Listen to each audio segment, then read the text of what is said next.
Geek podcast. Today is Wednesday, April 27th, and you're listening to us on the N.FM. My name is Adam. I'm joined by my good friend Logan. Hello. What up? And we are 56 episodes in, and we, of course, got a lot to talk about. Got a lot of movie news, of course. It seems like it's just chock full of movie news. A lot of movie news, a lot of game news. Yep, and I even have another thing to say about Max Landis this week, so. But it's good news. I don't know if you've seen his latest video, but he hints at what he's writing. Let's see here. And yeah, I actually tested some VR. So, I got to try out Vive this weekend. So I'm pretty excited to tell you guys all about it and what it was like. Yeah, we'll talk all about that later. And, did I see any movies this weekend? I don't think so. Did you? No, I didn't get around to them this week. Okay, we got some books to talk about as well, and I read some comics. Did you happen to read any of the Superman stuff? I did. I read American Alien. Perfect. Okay, we could talk about that. So you didn't read the Lois and Clark yet? Not yet. No. Cool, no problem. We'll get to that next week or something. Both are really good. So yeah, man. Before we get into it, how was your week doing? We've got to take a minute off the top, man. I mean, this week has just kind of sucked for everybody. Yeah. I mean, Prince was the icon. I mean, that was the high bar. But I think kind of lost in all this, we lost Joni Lauer, China, and that one was more. That one hit me a little harder because I was more, I'm a bigger wrestling fan. Right. And that one seemed like it was another casualty of the lifestyle that so many. I mean, how many more do we have to lose before the idea of a wellness policy that WWE says they have actually resembles something that'll, be something. Right. Yeah, man, those both hit, I think, the same day, and yeah, I'm right there with you. Prince, obviously an icon. He was a little, I hesitate saying before my time because he was kind of always there, but I think the older crowd, it's going to hit them a lot harder than me, I guess. Yeah, both completely took us by surprise. Yeah. I have memories kind of both, like the Charlie Murphy stuff on the Dave Chappelle shows for whatever reason where I go with Prince because it was such a cool skit, and to learn that it was like an actual true story made me laugh a little bit. And yeah, the China stuff, man, I'm right there with you. That I've been around more China, been around the wrestling thing, and it's crazy. Like, it's really crazy to think. And I haven't read too much into it. I know that I don't know what happened with both of them. I know that she what happened with her? She went to sleep and just didn't wake up. She had been it's unfortunately another story of being in and out of rehab and having all kinds of issues, and there was it seems like another one of these, that there was something that maybe had there been somebody around, they would have noticed. Right. The kind of thing of because she was alone, this kind of thing, like if whatever happened, had somebody been there to call, then maybe things would have been different. And this is my ignorance, I guess, but I heard kind of the same thing about Prince, that there might have been some substance abuse. Of course, we won't find out for sure for a while until the coroner's report and whatnot, but if that is the case for both of them, that stuff doesn't care how rich you are, how poor you are. It kind of affects us all. Yeah, it doesn't matter if you live in a palace or under a bridge. Right, exactly. And so if that is truly what happened to both of them, God, just be careful.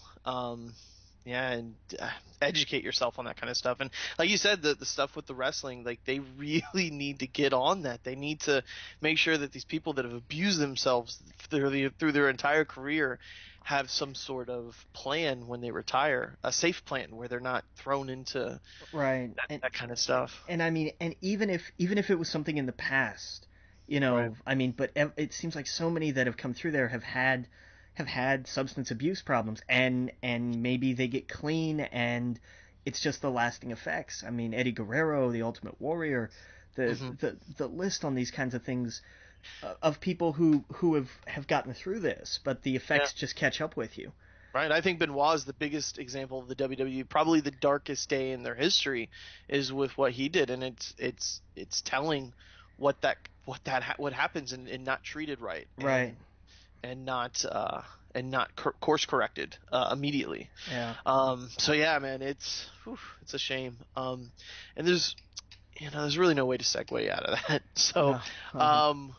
I guess we'll just kind of move on. What besides all the tragic news, I imagine you just worked and Yeah, pretty much. play any video games. Been playing a lot of Hyrule Warriors Legends Oh on yeah, the how was 3DS. that? It's good. I mean, it's pretty much the same as it was on Wii U, except now with a touchscreen. There you go. Well, and even on the Wii U, it had a touchscreen too. I keep forgetting because that was a long time ago. Oh, But nice. it's fun and it works portably. You're not missing anything. The mini map isn't too small to see or anything. It's still the Dynasty Warriors formula you can put on. You can move to handheld. Oh, and that was perfect. and that was fun. And I keep forgetting, like, there's a really interesting story that weaves through this, which I never got with the Dynasty Warriors games, because it always seemed like, this person is evil, we must defeat them, kind Right. of thing, and that was pretty much it. And again, yeah, it's kind of the same thing here too, Mhm. but now it's got Zelda characters, but there's actual plot to Right. this one. It's something that you can point out and say, oh, there's a narrative. That's what I was looking for. There's an actual narrative through the game. Right. If you could choose one other franchise besides Zelda to do that too, what would you? What franchise would it be? Uh, I think you could do it with Mega Man. Mega Man. I think my pick would be Star Wars. Yeah. Oh yeah, oh yeah. That would be ripe for it. But Mega Man, I never thought about that. That would be cool. Yeah. I don't know why that was the one that popped in there, but it did. But yeah, Yeah, Star Wars would work really well with that yeah, kind of game. Oh hell yeah. I am shocked that is not a thing yet. Because they could absolutely do that. To totally do that. I guess they wanted to exhaust all the Gundam options first. Right, exactly. Oh, could you imagine just tons of battle droids coming at you just as fodder? Just laying through them would be awesome. That would be Um, there you go. Hey, and knock knock dice. Hello. Exactly. As much as they don't want to go into episode one, or episode one, two, or three, because they want to keep the new games in canon. Right. Come on, dude, give us give us a list of expansion packs that have to do with the prequels. Because just because the movies kind of plots and whatever were weird, the settings were fucking fantastic. Well, and Um, you can always explore. You can write in new right. characters. You can say, "Oh, Oh this yeah. just happened during that period." Right. I think Clone Wars and Rebels is a prime example of that, especially Clone Absolutely. Wars. Yeah, and the elements in the worlds. It's not like people fell out of love with Tatooine because it was in episode one. We still love Tatooine. Even battle droids were silly, but still, it's for those things to come at you in a video game. Like if you had 100 on the screen at the same time, it would be, and then the blaster firing, it'd be amazing. It'd be fun. That's what I want for VR. I But don't. but yeah. What I Oh, I'm sorry. Did you play anything else or? No, it's just to say I don't like sand. Yeah, exactly. Um, uh, dude, there was a flash sale and I blacked out. Yeah. And What did you get? God, what didn't I get? Jesus, I got some old school games for the Vita that I can't pronounce and I can't find right now, so I can't tell you what they are. I think Xenogears was one of them. Nice. But I got for the PlayStation 4, I got took your advice, got the Sleeping Dogs Yes, definitive edition. I went back and picked it up again just because it's a definitive edition. I love that game. Nice, yeah, and you're absolutely right. It's when I saw like Lucy Lou's in it and Yeah. Emma Stone, and I'm like, Yep. what? Ooh, I didn't know like all these celebrities were in it. Um, It was a fantastic sleeper hit. Like because it was supposed to be True Crime Hong Kong, right. and then they lost they lost the true crime rights, I think. There Hmm. was something weird that happened there, so they said, well, fine, we're just gonna scrap the name. Hmm. And they kept the game, and they put it out, and there wasn't, it was another one of these, like, there wasn't really any fanfare, there wasn't really any advertising. It was just like, Right. oh, hey, here it is. And people picked it up and they went, damn, this is good. Yeah. Yeah. It really is good. I yeah, I was playing that. Uh, got some ways in it. I love it's GTA, but it's really different. It feels different. I'm sure later on I'm sure there was a ton of car missions and stuff like that, but I haven't really I it just Not, didn't feel the same. yeah, not really. Oh, okay, good, because that's weird to say, but that's my least favorite thing about GTA is the cars and stuff. I love the story and just how it all plays out and stuff. And this was really cool. It was really cool to follow. And speaking of GTA, I also picked up GTA because it was on sale, and I never really finished it. I only got so far, and I put it down, and I thought I'll go back to it, and then I sold it back to GameStop. And that was before I went all digital. So now I'm all digital. I saw it on sale. They had a big GTA sale.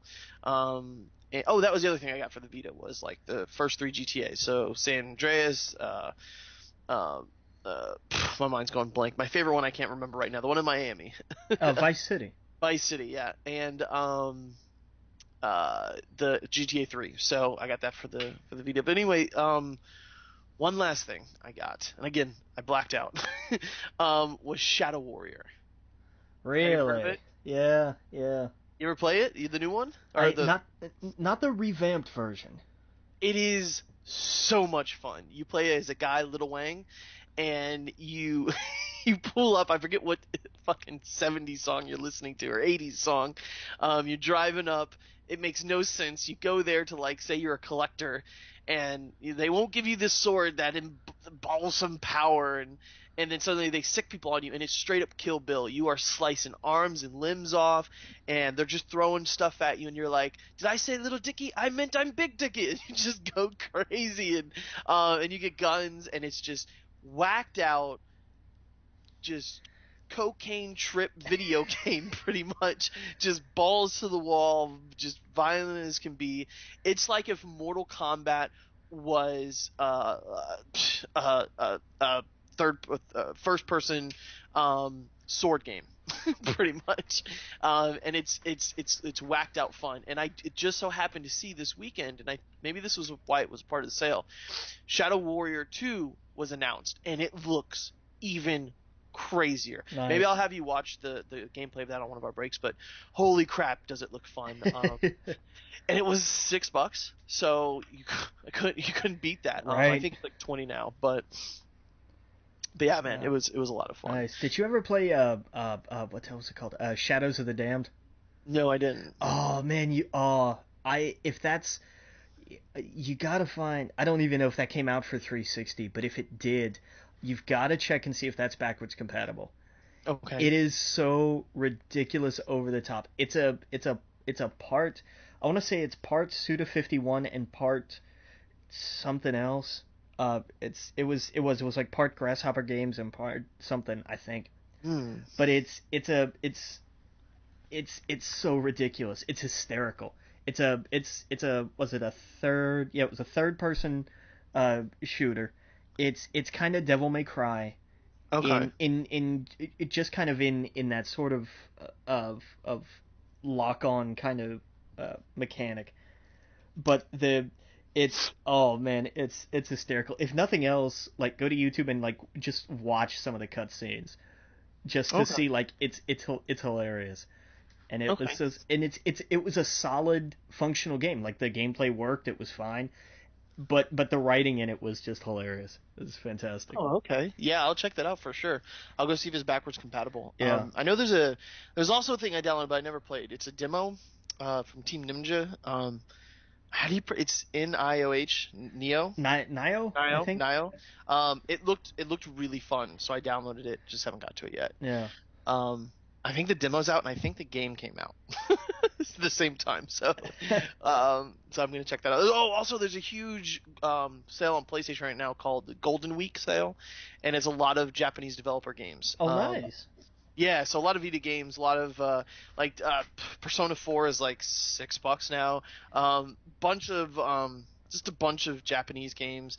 Digimon I think is like $20 or something. But yeah, so there's that. Well, let's get in to some movie news. Some big news are up top. Maybe not for everyone, but I loved it. In Star Wars Episode 8, we are gonna get our A-Wing fighter back. So it's gonna return. Yeah. I love the little starfighter, man. That thing was cool. Yeah, it's awesome. It's what I prefer in Battlefront. Just seems faster. There you go. Than the X-Wing. But that's cool. Why did this even come out? Did like someone leak it or something? Somebody mentioned something, I think. I don't remember. Right. That's cool, And we got some Captain America news. Captain America Civil War, a new 30-second TV spot release showing Spider-Man fighting Bucky. Did you see this? Oh, man, come on. Like, I love it. It. Just another little quick glimpse of Spider-Man being Spider-Man. Oh, you got a metal arm? So cool! Or whatever. Yeah. I was like, that was exactly what it should be. Yes, it's in 30 seconds or less than that. Must have been like 9 seconds of him on the screen. He's been more Spider-Man than we've seen, and so I loved it. Well, I absolutely loved it. My favorite thing is the balance between that, because that's what Bucky swings, is that big metal arm, and he catches it. Yep. And you're like, oh damn, that's right. Spider-Man actually has enhanced strength. But he doesn't play to that. Like, he doesn't grab it and twist it and try to fling him through the airport. He's just like, oh, you've got a metal arm. That's so awesome. He didn't go, do you bleed? No. You will. And that's when both me and you would throw our papers in the air and we would say, what the fuck, Marvel? Exactly. Like we do at DC. Exactly. Because when we see them on screen, not just visually, but how they act, how they interact with other people, it's like, someone's in there with Marvel. Someone's going, you nailed it. You know, it's like if it's like someone's talking about your family. Your grandma has to be in the room to tell the right story. You know what I mean? Yeah. And to correct everyone and be like, no, that's not how it happened, by the way. Your sister-in-law, like you got to have that voice in there, and it seems like Marvel does. And God, they nailed that. That little spot. I was like, if I'm not, it's now starting to make sense why everyone comes back and goes, yep, that's the best Spider-Man we've seen. So hopefully I'm not hyping it too much for myself, but I can't wait. Go ahead and take the next one. Yeah. Speaking of, little good news, little bad news with Spider-Man Homecoming. They did confirm that Iron Man will be making an appearance. But the talks have apparently fallen through or are not looking great to get Michael Keaton on board. Right. Oh, it's a shame. That's a bummer, because they were like, he's gonna be the Vulture, and I'm like, you're casting Michael Keaton as a Birdman? That's awesome. And now it's like, maybe. It's like, oh, come on. Right, and I think maybe that's what he said, was like, no, probably not the best. Oh, boo! It would have been perfect.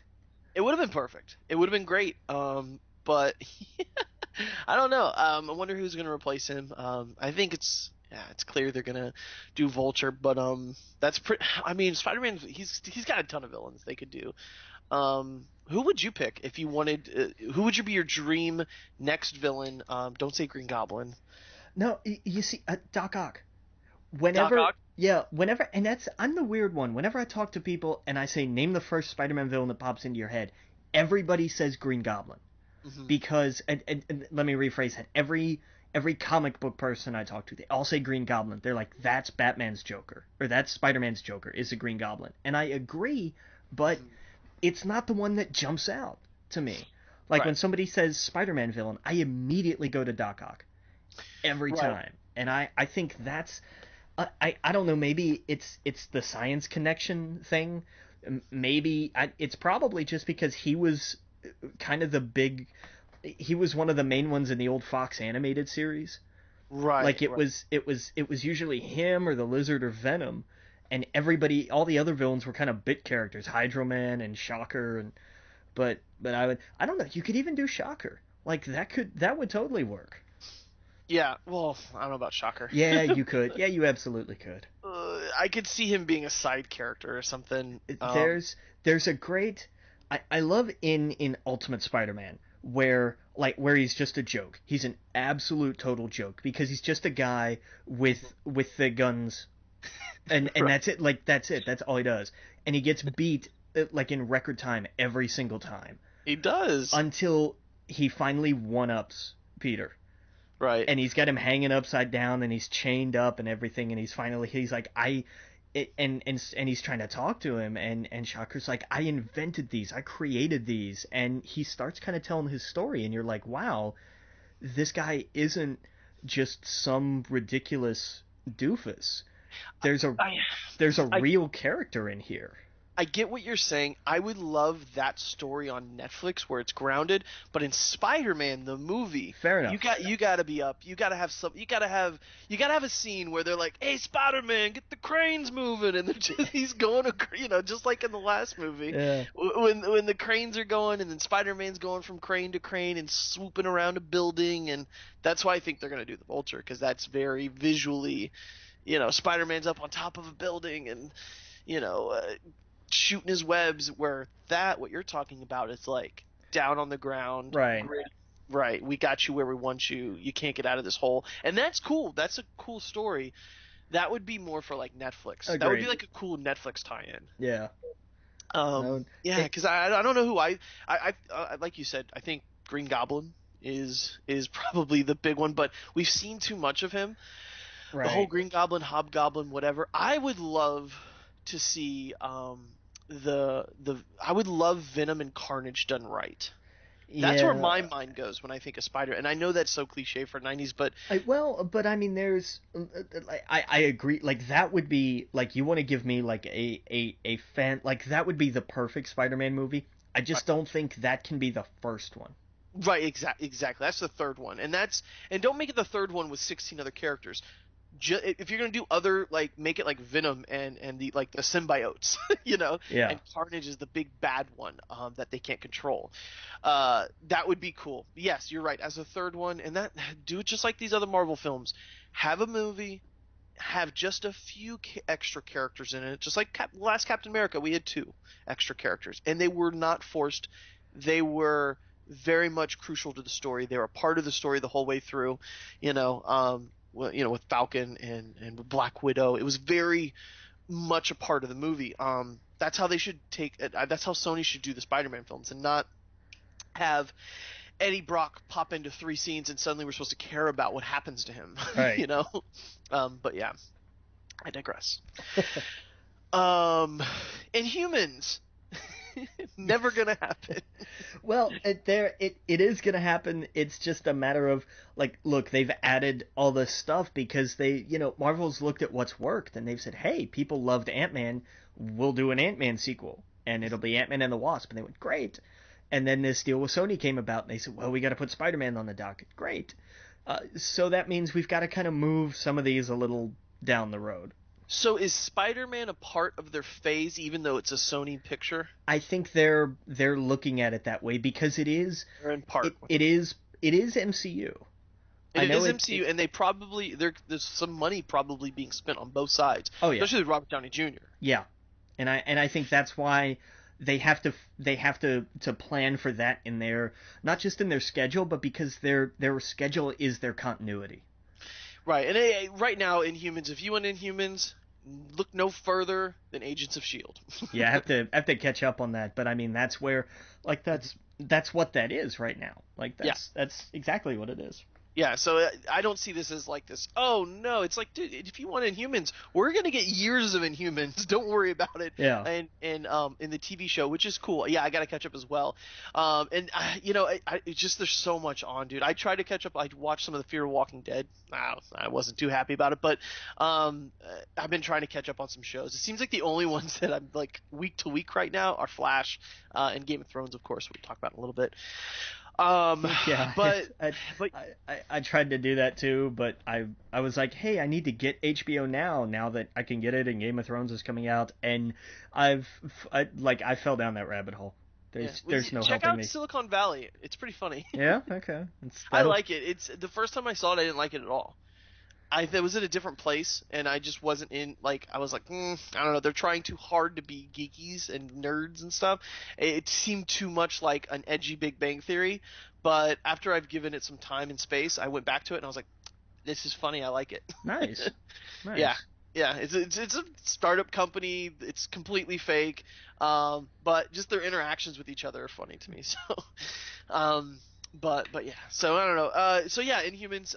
Hopefully, who knows? Maybe in a few years, Fox will shake hands and be like, let's do an X-Men picture, because you guys did it with Sony, and hopefully the next Spider-Man just blows everything out of the water, and it's good and it's praised and people go see it, and Fox is like, God, we're losing Hugh Jackman.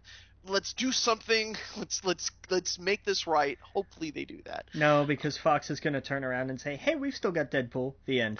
I don't know. You know what? We still don't know what Marvel got out of them being able to make X-Men series.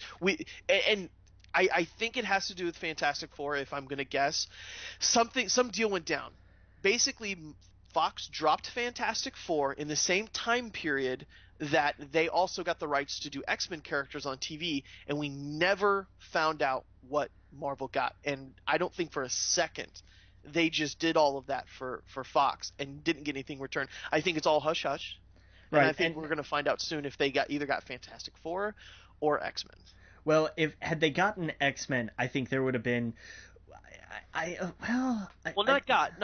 Same thing with Sony. If they do where basically like you can have the Fantastic Four, and what we'll do is we'll just do some teases in our movie to show that our universes are somehow now connected or something like that. Who knows? I'm just guessing. Yeah. But that's just wishful thinking, I guess. I think the Fantastic Four are going to go back to Marvel, and that would be cool. You get Silver Surfer, he pop into Guardians of the Galaxy.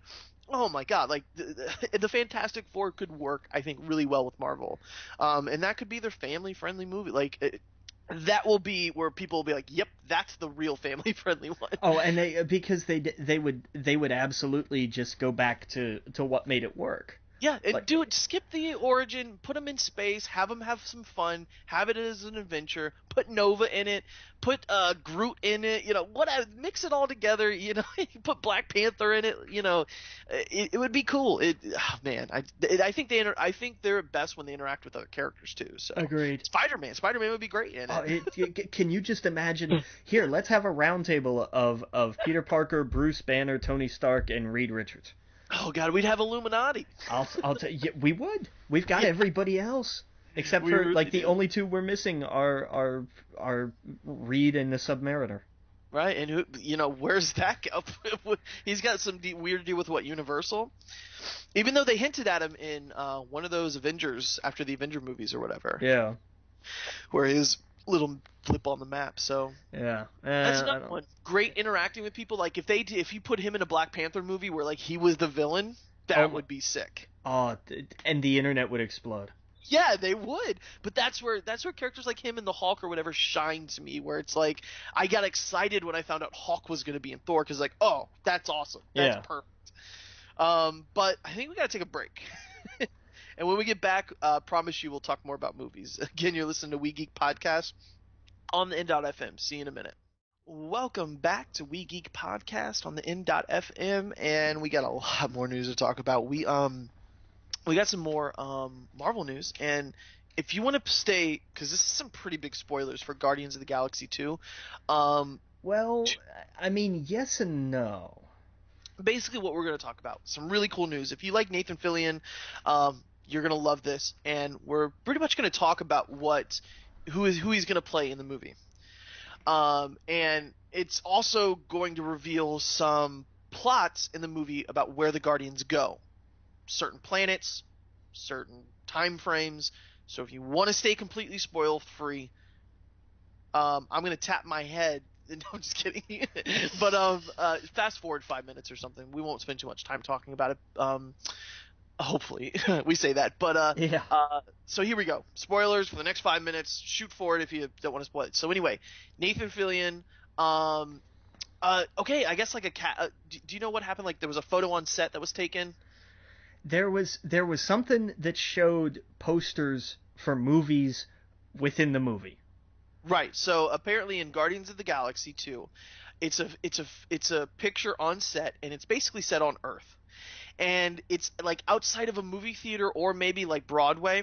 Couldn't really figure it out, but it's a movie about Tony Stark, as if they had like Steve Jobs movie, Right. starring Michael Fassbender. Well, instead of it being Michael Fassbender, it is Nathan Fillion's character. I don't know the name off the top of my head. Simon Williams. Simon Williams, which is Wonder Man. Yes. Right. Right. So that's the big spoiler. That's the big twist. So we're going to Earth. That's cool. That's really freaking cool. And it's going to be in the same time frame as the Avengers. So it's going to be, the current time frame. Which I wonder how that works with them going far away from Earth, coming back. I'm not going to think about it too much. Don't. But the science will make your head hurt. Right. So that's really freaking cool. We've been waiting to find out. Now, apparently he was in the first Guardians of the Galaxy movie as the blue guy that got something stuck in his, or Groot put his roots in his nose. Yeah. But we're going to get him as like an actor in this. And so maybe it's just a tease, just an Easter egg for fans. Maybe it's something bigger. Who knows? Maybe he'll be in Avengers Infinity or Infinity War or whatever. That would be crazy. But it's a really cool thing, man. What do you think? I think it's a fun little, like, even if it turns out to be nothing, it's a fun little Easter egg, and it speaks to the spirit of Marvel, where they're like, hey, we've got a movie about a bunch of outlaws in a weird little ship in space. Right. We should have Nathan Fillion here somehow for some reason. That seems appropriate. I don't know why. Right. Yeah. Oh yeah. Oh man, I can't wait. Yeah. That's my most anticipated for Marvel coming up. Civil War, but after that, Guardians for sure. After that, no. Civil War. After that, Doctor Strange. After that, Guardians. No, I guess I'm more excited about Guardians. I don't know why, but you can't. I'm looking forward to Civil War because there's Spider-Man. But in terms of like what's beyond the pipeline for that, man, it's Doctor Strange. I am so pumped for that. Oh yeah. Well, we're getting it all this year, so could not be more happier about that. Except Guardians, of course. I guess that's next year. So, next year, yeah. Yeah, man, I can't wait. Did you see that they officially announced who is going to be in Guardians of the Galaxy Volume 2? One of the new Guardians? No. I don't have it up in front of me. I'm looking it up real fast. It's the bug character. It's Mantis. Mantis. Yeah, they I know, like, they've hinted at that for a while now. Yes. I don't know the actress off the top of my head. I saw her in. God, what did I see her in something recently? It's gonna drive me crazy. But yes, so she's playing Mantis. Yeah. Yeah, because there's a couple that they weren't sure of. Right. I just can't think of the name. But anyway, Mantis is going to be in it, which is cool. Very fitting. Yeah. So that's cool. But yeah, so we got some X-Men Apocalypse trailer with a lot of mystique. We got some promo photo of the Blob, and a teaser at the end of the trailer, spoilers, is Wolverine's claws. Yeah. And he's like, whoa, how did you guys kill all these people? Well, we had some help, and then Wolverine's claws poke out. So clearly he's at the Weapon X factory, and that means we got some adamantium. So he was given the adamantium. Maybe, Mystique made sure that he got that. That's what I think that was setting up at the end of the last film, was like, Wolverine is now being put into Weapon X. We're going to make sure that becomes a thing. And that's where they set that off. So, no matter what timeline Logan's in, he is getting screwed. Right. Yeah. But isn't that always the way? Exactly. But I love what they're doing here. This is Wolverine being introduced to them, where they're younger, he's older, and I kind of like that. I don't know why I like that. Maybe it's like not the original animated series, but like the second one where he's like at the school as a principal. Right. Wolverine and the X-Men. Yeah. Yeah, call me crazy, but I really dig him as like a father role to the X-Men students. Even though these are Jean Grey and whatever, they're supposed to be his peers, I kind of dig that. This also makes his relationship with Jean Grey a little creepy. Yeah, a little bit. Just a little creepy, but who knows? She might be 19 in this or something. I don't know. But Well, I yeah, mean, it's he's only at least like 100 and something anyway. you So know what? You just blew my entire pervert thing out of the water. You're absolutely right. He is really old at this point, so yeah. that actually doesn't matter. So by the time she gets really old, he'll still be young. So you know what? You're absolutely right. Right. You, Depending on which continuity you want to pick from, he's like, I started Social Security when your grandmother was born. So, it's always creepy. It doesn't matter. It's always creepy. oh yeah, I'm sure by the end of it they'll wipe his mind like they always do or something. Like, oh, you will forget all of this, and then he walks away. And we'll Yeah. see him in the next one, which rumor is going to be the Phoenix Saga, and it's going to take place in either the late 80s, 90s, which would be so cool. Yeah. Oh yeah, give me an older Jubilee, and she's in this one. She was in the trailer too. Did you see that? No, how did I miss Jubilee? Yeah, Jubilee's in it. The best thing about her is her look. She just looks so freaking cool. I wish more people dressed like the 90s. That kind of 90s. There's some weird, wacky 90s clothing that you can do without. Yeah. But that was cool. Or I guess it's late 80s that she was dressed like more like. But anyway, we got some Dread news. Caller Urban tweets that Netflix and Amazon to produce sequel to the 2012 film says comic is a gold mine for awesome Mega City 1 stories. Yeah, somebody had done like a mock-up of, how Netflix has, like, you go to the streaming page and there's like the big thing at the top always for whatever's new. Right. Somebody had done a mock-up for Dread 2 like that. Oh, that's cool. And he retweeted it like, hey, this would be awesome. Netflix or Hulu, we should do this. Right. And you totally could. You could do a low-budget Dread movie and Absolutely. put it on there. Or you don't have to do a TV series. It could just be a movie, just like they did with what was that one with Africa and the kids. The Beasts of No Nation? Beasts of No Nation. When you just do a movie, it's an hour and a half, 2 hours long, and make it low budget, and it'd probably kill. I'd watch that in a heartbeat second it came out. And you could do a TV series on Dread. You really It could. would. I mean, it would be like a futuristic kind of. It would have kind of a Daredevilish tone to it. Oh yeah, for sure. Just because that came out, so now something like this that's crime focused and everything, like it would be kind of like Law and Order meets Daredevil in a sense. Yeah. Oh yeah, exactly. Which I know sounds a little redundant, but Oh yeah. Speaking of redundant, Mark Miller, Waypoint Entertainment, acquires rights to two of creators' comics, American Jesus and Super Crooks. And Super Crooks is like a weird Suicide Squad knockoff. Yeah. American Jesus I never read, so I know I know very little of Mark Miller. I know a lot of his work in the Ultimate Marvel Universe inspired the MCU. But yeah. But between that, Kick-Ass, and Kingsman, like that's kind of where my knowledge ends, I think.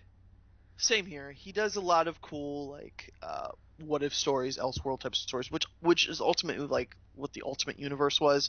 I mean Ultimatum was I think his baby. And I hated it. It's hit or miss with me. It seems like he likes to take like stories and then like make it dark and edgy, dark, edgy, dark, edgy, dark comedy, dark. That's what he does to him. And it works for some things. It really does. It's like I don't know. It's almost like he's the new Frank Miller, if that makes sense. Yeah. He's great. I mean, I'm going back and forth here, but I like what he does. But I can only take so much of it, if that makes sense. Right. There are times where it seems like he gets a little carried away. Exactly. Like there's his first set with the Ultimates, mm-hmm. and I loved that each of those, like, it wasn't an ongoing series. Mm-hmm. It was like a handful of issues done, and right. they did that for 3 volumes, and it was mm-hmm. like a 5-6 issue series, each time, and there's some things of like, hey, he's, some of this is kind of neat, some of this is a little more grounded, but it makes sense.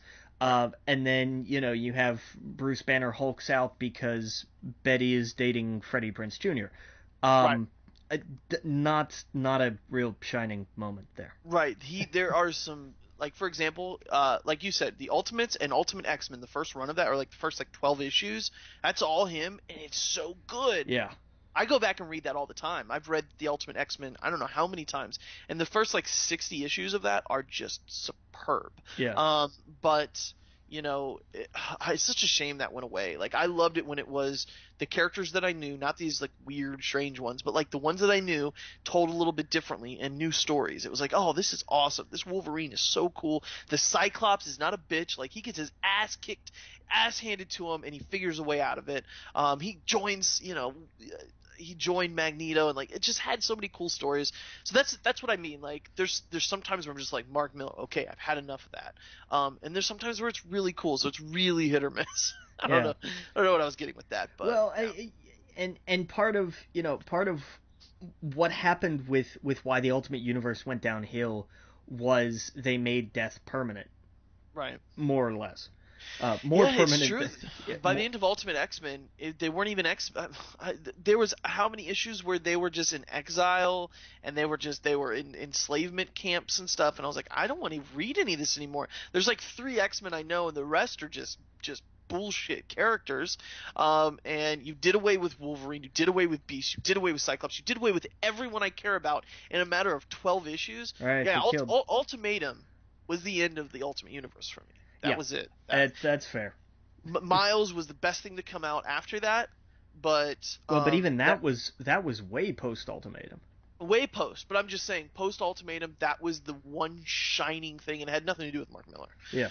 Yeah. So, well, anyway, Green Lantern Corps. Latino Review reports rumors that 2020, holy shit, DC film will have 3 Green Lanterns in it. Where's the 4th one? Who cares? What do you mean, who cares? Aaron cares. Jesus.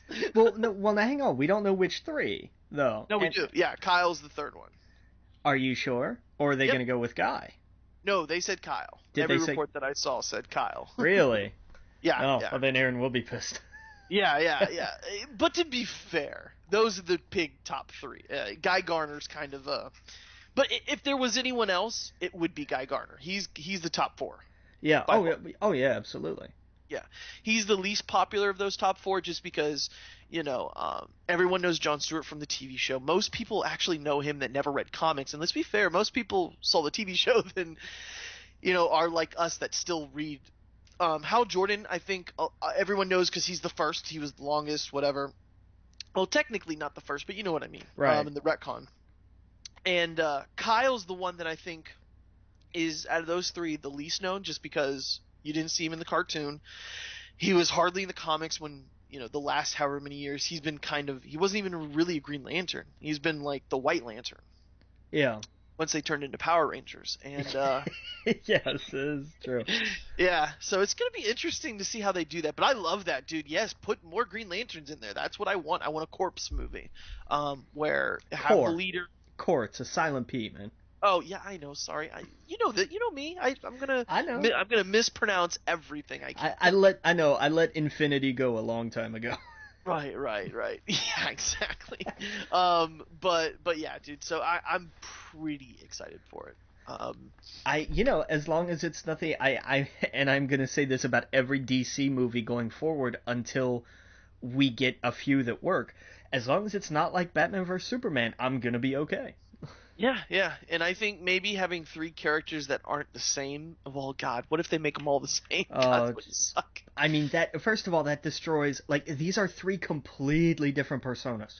Oh yeah, they could not be farther apart, and that's where the strength in that lies. See, Nathan Fillion would have been perfect for Hal in this if he was the older, slightly aged. But I guess they said they're going more for like a Matt Damon age. Well, Matt Damon's no spring chicken. That's true. Yeah. Oh man, if he could do that and be Hal Jordan, that would be amazing. He's voiced him in a couple of the animated movies. That's what I mean. He's got the wit. He's got the sass as him. He could totally do that. And then have Kyle the young guy, and then Jon Stewart just the militant. This is what we got to do. We got to go to war. The sensible one. The sensible. Yeah, exactly. But I have to take a break, and when we get back, we will probably finish movie news at some point. There's so much. Oh my God, I'm just looking over the list. Okay, we'll see you guys in a minute. You're listening to We Geek Podcast on the N.FM. Welcome back to We Geek Podcast on the N.FM, and we got a lot more movie news to talk about. You want to start? You want to go ahead and take it with the Disney? Yeah, we've got a list, but there was an interesting bit of news. I think it was yesterday. Disney's partnered with Nokia for their Nokia's got a camera they call Ozo. I think I'm pronouncing that right. It's a 360-degree VR camera. And they used it a little bit for some of the for like some Jungle Book featurettes, like they did it for a round table with Favreau and some of the cast, and they did it for the red carpet, and apparently those were some VR things they did. But they've entered into a more formal partnership, like, hey, we're gonna start really using this thing. Like, okay, so VR is not just for video games. No, they could, for example, before the Jungle Book 2 or something comes out, they could literally drop VR experiences on people and be like, here's a little demo for everyone that has the Vive or Oculus. Here you go. Boom. Yeah. And suddenly you're in the Jungle Book, and Mowgli's talking to you, and the Baloo's sitting over there, and all things crash down in front of you. They could absolutely do that. The Lion King. Imagine the scene with the wildebeests and stuff. That'd be so cool. Man, I was just thinking about that. And it doesn't have to be like real life stuff. It could be straight up. You're in the cartoon. You're in the animated movie. Yeah, it would still work. Oh yeah. Oh, absolutely. Like you're there. Oh my God. So yeah, that's awesome. But that'll be neat. Oh yeah. Disney also, they've announced a slate of nine upcoming. I'm just gonna say movies because some of them are I think they're all remakes, but there's a couple sequels. But this is where we're starting to get more and more of the live action stuff. Yep. And they announced 5 release dates. But no, like they didn't mix and match. They were like, here are some movies, and then here are some release dates. Mm-hmm. So what we've got, we know that Emma Stone is going to be starring in a Cruella de Vil centered film. Right. Just like with Maleficent, they're calling this one Cruella, and it's going to be written by Kelly Marcel, who also wrote Saving Mr. Banks. Right. We got confirmation. Ava DuVernay is doing A Wrinkle in Time. And what's that? It's another A Wrinkle in Time, and it's usually A Wrinkle in Time quintet. Is a little 5-book series that we're gonna do at some point. We're gonna do this at some point, largely because I started reading the first one and I got lost in like the first 10 pages. Okay. So I'm gonna make us do this at some point down the road, just so that I have to get through it. Okay. But it's like a kid's sci-fi fantasy kind of thing. Okay. But it's man, the terminology right out of the gate is just really bizarre. Okay. But she's going to direct it, and Jennifer Lee is going to do the screenplay treatment for it. She was the one who did Frozen. She wrote Frozen. Mm-hmm. Okay. Because the Pirates of the Caribbean did so well, Disney said, hey, we could do more movies based on rides, and they decided to go with Jungle Cruise. Okay. Because that just screams franchise. And they've got The Rock to star in it. So. Sold. Yeah, Sold. exactly. That's all I gotta say. Exactly. That's. What is he gonna be like? The guy doing the. He's gonna be the tour guide. Yeah. Yeah. Oh, dude, I'm sold. He'll probably do the peck move where something bounces off one of his pecs. Like just total genius. Is there anything he's not doing? No. Jumanji, Jungle Cruise, Fast and Furious, Affinity, Rampage, Rampage, Baywatch. Like, he's just doing all the movies. If I could derail it real fast, go for it. Well, we're in the middle of the Disney stuff. I'll say real fast what Max Landis teased about the movies. He goes, before he basically threw out a YouTube video. He said, here's a pitch for a movie. He tells this fantastic story. It's a great pitch for a movie. He's like, but I can't do that because I'm doing this TV show. And he goes, and then I have this movie about fast cars that I'm writing a script for. Wink, wink. I'm thinking Fast and the Furious. And he goes, then I have a movie about a moon. I have no idea what that is. And he says, then I have a movie about a ball, Pokemon. And then he says, and then I have a movie about a skunk. And that's Pepe No. Le Pew. Yes. So, and something else. I forgot what the other thing was, but I was just like, oh my god, Pokemon hype, Pepe Le Pew hype, Fast and Furious hype. Like, it just immediately, I was like, that is awesome. Can you just imagine? Because we know they're also doing a Speedy Gonzales movie. They are. So, wait a minute. Stop. Hold on. Are they doing a Marvel Avengers style Why not? Looney Tunes universe? Like, are they building that the same way? It's funny. I've seen an interview with him, and I promise I'll stop talking about Max Landis in a second.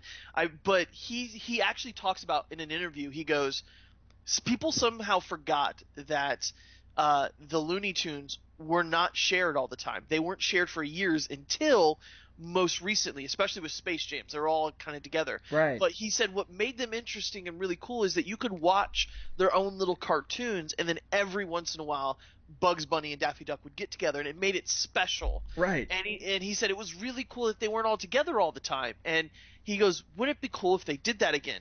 And now it just clicked in my head that someone probably heard that and was like, hey, could you write us a script for – and, of course, he's talking about writing a script. I'm sure these studios get thrown at them. So he gets hired to write the script, and then 5 other people do, and they pick which one they like. But, yeah, I completely agree with you. What if they were doing a Pepe Le Pew movie and setting it up to then finally doing one called The Looney Tunes? Right, and a Speedy Gonzales movie and a Tweety and Sylvester movie. And I'm curious if they'll do Tweety and Sylvester or if they're going to do Sylvester and Porky.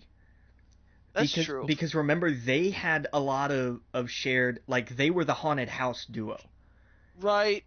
I think Sylvester and Tweety would go together better. Another thing I think, of course, Daffy and Bugs. They're the Batman. They could just totally do a Daffy versus Bugs movie.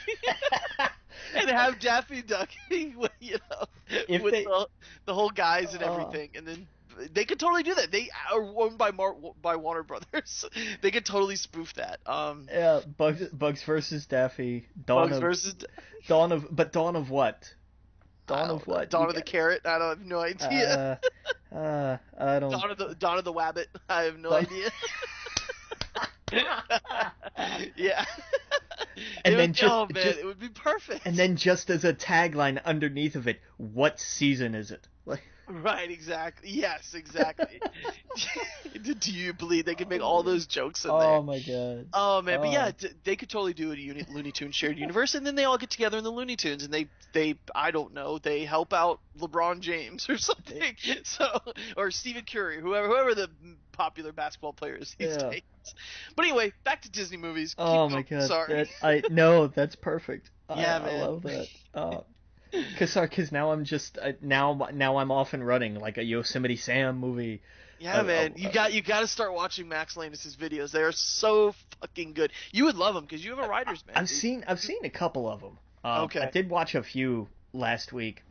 And his interviews, those are the ones you really got to see because they're not actually on his channel. They're like the interviews he does on shows.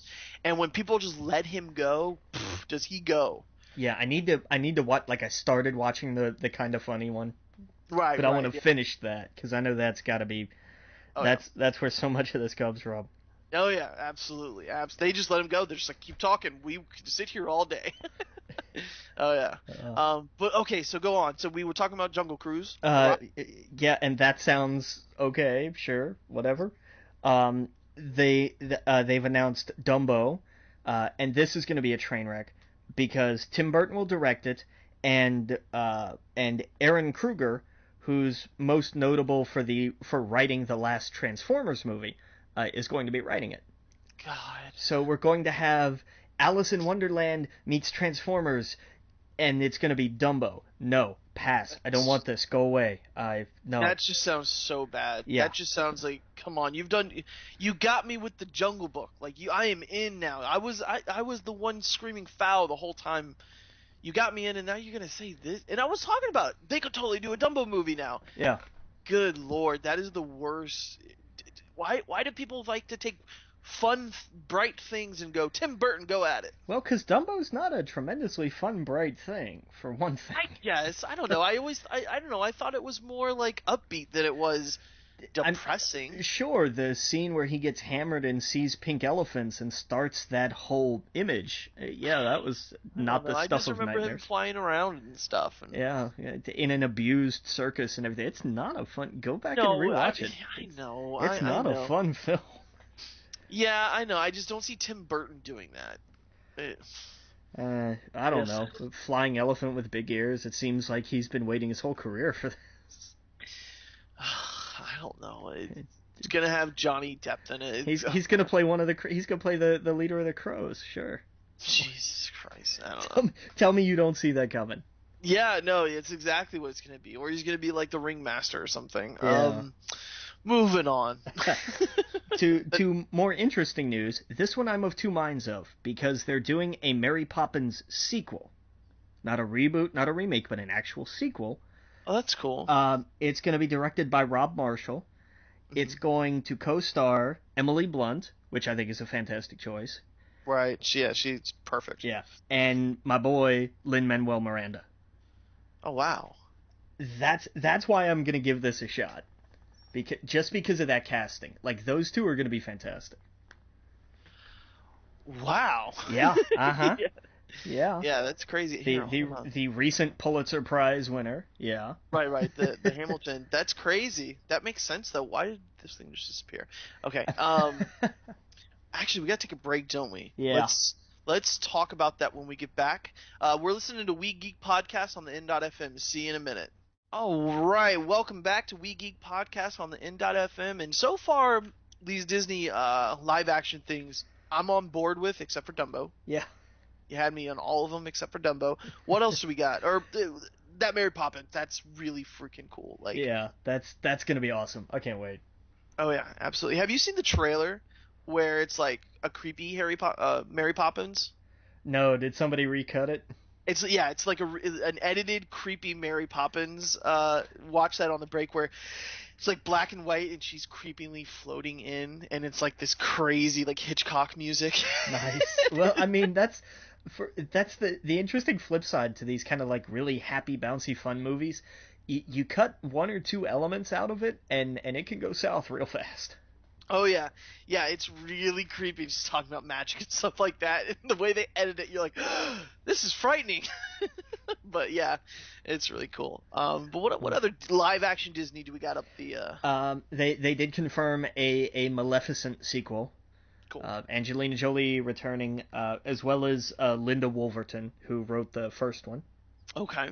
So that'll be cool. I enjoyed that movie. I was surprised. I went and saw that at the...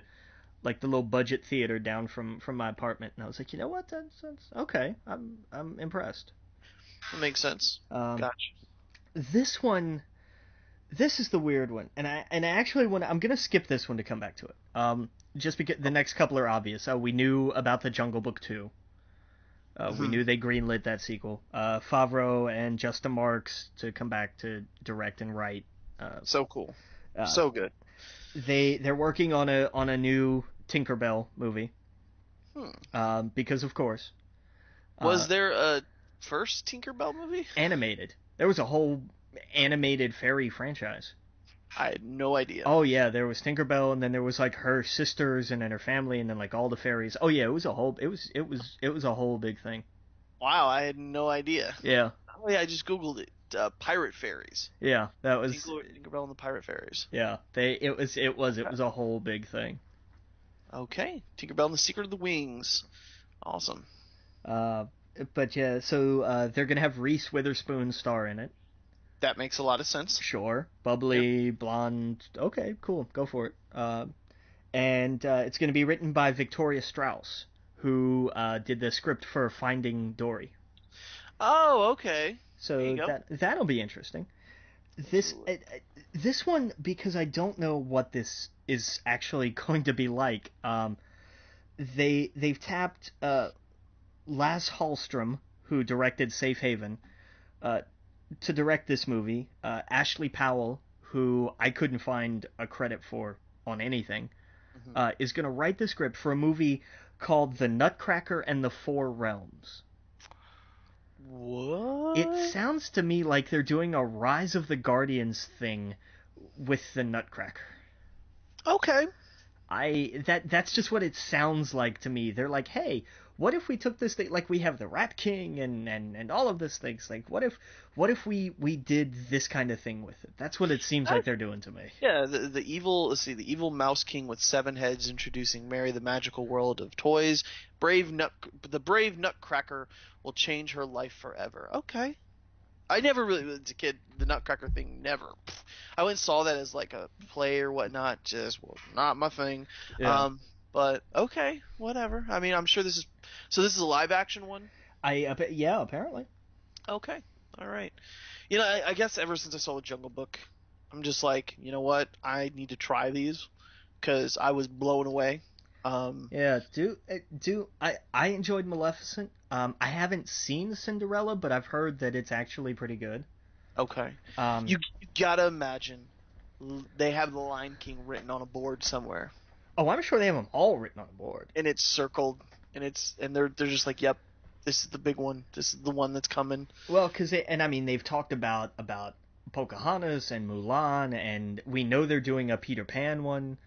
We're gonna get all of them eventually. We're gonna get Aladdin, which is gonna be strange. Aladdin would be amazing. Mulan would be cool too. I'm gonna make a man out of you. That song. Right, but I mean, with Aladdin, you get the same kind of pushback you get with Jumanji, though. You're like, hey, don't mess with Robin Williams. Well, and I see both sides of it. Robin Williams doesn't define Jumanji for me, though. Right, but he does define Aladdin. He does define Aladdin. Yes, I completely agree. I don't know who you would get. There's no one that. It's kind of like what you do with the Joker with Heath Ledger. No, I guess, yeah, you're right. Robin Williams, that is weird. I don't know how you would do that. Yeah. You're right. But I mean, that's where the Lion King could. There's no one tied to that. Where you're like, that is defining. Right. Actor or whatever. Like that they could do. Yeah. I mean, James Earl Jones maybe. But I mean, that would be the only one that's really related. But I mean, you could always move that around, I guess. Yeah, they need to do that fast. Oh man, I would love, after I saw Jungle Book, I'm like, they gotta be thinking about Lion King, and that whole story would just be, oh my god, what's his face, the guy who did Scar, like, bring them back. Yeah. Timon and Pumbaa, bring them all back. God, I would love that. Yeah, because Ernie, I forgot his name, who did Pumbaa. He's actually reprised the voice in the new series. That's what I mean. Like, you can bring some of these actors back, and it would be, oh my god, what a turn of a phrase. Oh my god, it would be so good. I'm sorry. The Lion King has the most fantastic. I don't know the they have to term. sing in that. I want singing Lion King. I want full all songs, live action, but with CGI or whatever. Yeah. But just make it look real. But holy shit, I want that movie. I want to be singing along in the theater with all the kids. It sounds so creepy, but the adults and kids would be singing. As long as they also include the scene transition from it's the greatest whenever. What do you want me to do? Dress and dragon, do the hula? Boom! Right. There he is. Like, cuts just straight to it. I'm like, that was such a fantastic joke that I didn't get when I was 5. Right, exactly. Oh yeah. God, that was just that movie. The whole time watching Jungle Book, I'm like, I love the Jungle Book, but that has to be in the works. Yeah. God, but yeah. So anyway, let's move on. So that's the Disney. That's all for the Disney, right? Yeah. Cool, man. Yeah, I knew something was going to drop after the Jungle Book. They had to ride that wave. Well, I mean, they've been. Because Cinderella was the one that really made bank. Oh, it did? Cinderella made them a lot of money. Oh wow. So that was, I mean, Maleficent was kind of the test balloon of these, and Mhm. it did well enough. So they're like, well, all right, let's do Cinderella, and Cinderella really took off. Cinderella made them a bunch of money. Does the Cinderella have the rats, the mice in it? I don't know. I haven't seen it. I don't know. Do they? I wonder if they sing in it too. I They would almost have to. Cinderella, Cinderella. Yeah, I wonder. All right, but You can't have a good Disney film without singing rats. That's what I oh always say. man, that's one thing about Hollywood movies that have really died is musicals. There's hardly any. Every once in a while, it seems like we get once every 2 or 3 years. Right. That's huge, and Disney was the one that just killed it. Like they have some of the best. That's what a lot of kids do. Like when they think back, I think subconsciously we all know it. But you're like, yeah, those are musicals. Like we really loved musicals as kids. I really wish they would bring some of that stuff kind of back. Yeah. Well, and Disney has always kind of stuck with that, though. Really, Like, because they dropped that from Pixar entirely. oh, When it went from Disney to Pixar movies, that was completely dropped. The only one I could think of recently, it's not Pixar, but it was the Disney, is Frozen, where they just completely stuck with it. well, you had, I mean, Monsters Inc. had its songs. I Did it? mean, yeah. I don't remember that. You know, they did a whole joke about they were rehearsing songs for a play, That's and weird. then I they don't had remember songs from it. boo, what? Yeah, Yeah, I guess I just don't remember songs from the Pixar movies. yeah, Is that weird? a little bit. It's not like the Disney not- ones where it it's- was like 6 of them in a movie or something. Right, that is true. That I'll give you. Maybe But there's like one good song, like "You'll Have a Friend in Me" with Toy Story, but they don't sing that. It's like just background noise. right. It's not. Right, they don't just bust into songs. South Park stuck with it. South Park did that. I loved that about South Park. And I remember seeing an interview with they're like, yeah, we wanted to do classic animation movie where you got your musicals. Right, Like, but I mean, Disney kind of slid that into their live action stuff, though, especially with TV, and with where they went big with that was the Disney Channel movies. oh, well, okay, gotcha. That yeah. was where those went. When you got stuff like High School Musical and that's where those went. I get for some reason there's a disconnect there because I'm like, oh, it's in the movie, but with a cartoon, I'm like, yes, I'm Yeah. in. Let's sing along. I don't know. Is that weird? No, I don't know. not entirely weird, no. Yeah, there's just a disconnect where High School Musical, I could care less, don't want to see it, not into it. But when it's in a cartoon, I'm like, okay, this is awesome. I don't know why. Is that weird? I don't know. Weird. But it just seems more natural to me. That sounds so backwards because it's cartoons and not, live action. Well, yes and no, because you've already suspended the rules of reality because you're looking at a cartoon. That's true. And You're right. on some level, even if it's supposed to be, even if it's not talking animals, there is still kind of this inherent extra suspension of disbelief just because it's animated. Right, yeah. I mean, I went to Disney not too long ago and I watched the I forgot what the show is called. What's the one with Mickey when he's doing all the music? Oh, yeah, you asked me too quick. The dragon and you look it up while Fantasia. Fantasia, yeah, and it's they turn the word a little bit, but it's all of the Disney movies in this huge water show, and like it's really dark, so the water is lit up with the animated movies. Oh, nice.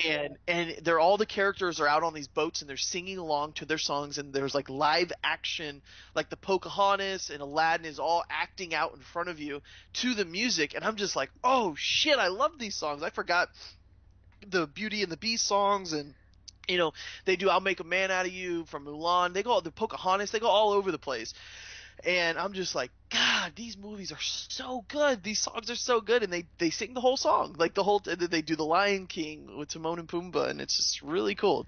And it just reminded me of like, oh God, I miss those movies and Aladdin and everything else. God, okay, we got to move on because we've been all day talking about Disney movies. Okay, what do we got next here? We got It, remake of Stephen King's in the works to release September 7th, 2017. Yeah. Did you like the original? Yeah, as much as I remember it. Like, I haven't seen it in a long time. I always thought it was boring. I'm not afraid of clowns, so nothing about clowns scare me. That movie was like, yeah, I get it, the arms stretched and it was creepy, but some people got really freaked out about it, and I just didn't. I wasn't in that same ballpark. Fair enough. And he was like he was in the sewer, right? Yeah. Penny or something. I don't know. Pennywise the clown. That's it. Yeah, I saw a trailer for a movie where like a guy turns into a clown instead of a werewolf. Okay. It's called Clown, I think, and it made me go, shit, I want to see that. It looks like one of those dumb low budget films, but like, I think he like he has to quickly get a clown outfit for his son or someone's birthday party, and so like I think someone lends him this cursed clown outfit, or he finds it in the attic and he goes, "Oh, wear this," puts it on, and can never take it off, and it like his feet become massive all of a sudden over like the next few days, and he can't take the thing off of his nose. It's become part of his like face. Oh, so it's like in the Santa Claus where Tim Allen could shave and then the beard immediately grew back. Exactly, but when he rips his nose off, he's ripping his skin off, and it's not like it's blood. And he's like, oh, okay, it's like a nightmare you can't wake up from. And I guess the Tim Allen thing would be a nightmare. So it was like the Santa Claus 2. Right, exactly. And that's more whimsical and boom, my belly won't get smaller. Right. But it's like, no, like, oh shit, I'm turning into a creepy clown and I can't stop it. And so I thought, oh, that's interesting. But anyway, that's, I don't know, a movie called Clown, I think. Okay, so It remake. All right, take the next one. I know you like this one, huh? Yeah, and we skipped a bunch too up there. Did we? Okay, sorry. Let's go back. Boop, boop, boop, boop, boop. Yeah, you went to the end of the Hasbro list. I totally did. All right, let's go back. You start out where we're going next. We've got they've moved the release date for Blade Runner 2. Okay. It was supposed to be January 12th, 2018. They've actually moved it up to October 6th of 2017. Oh wow, okay. That's a big swing. That's what, 3 months? Yeah. Yeah, totally. Pumped for that. Yeah. What else we got? Jason Bourne, first trailer for the next Bourne film release. I didn't see the trailer, did you? Yeah, I did. It's a Bourne movie. I saw a still from it, but it looked like what we saw before. Yeah. There would be a still or something of him fighting. Yeah, we saw that, like, that was the first production thing they ever put out. Maybe that's what I saw. Yeah. Then I saw like, okay. And then they kind of teased, like a few days ago, they teased, like, that they did, like, in 2 days, the trailer. And I'm like, oh, don't do that. Just release the damn trailer. They do that now. They're like, just in a few days, you're going to see a new trailer with Mystique. Yeah. And yeah, I hate that. When they have trailers for trailers, and I'm just like, oh my god. Right. It's a teaser for tomorrow's trailer, and it's like 30 seconds. You're like, what? How long is this trailer?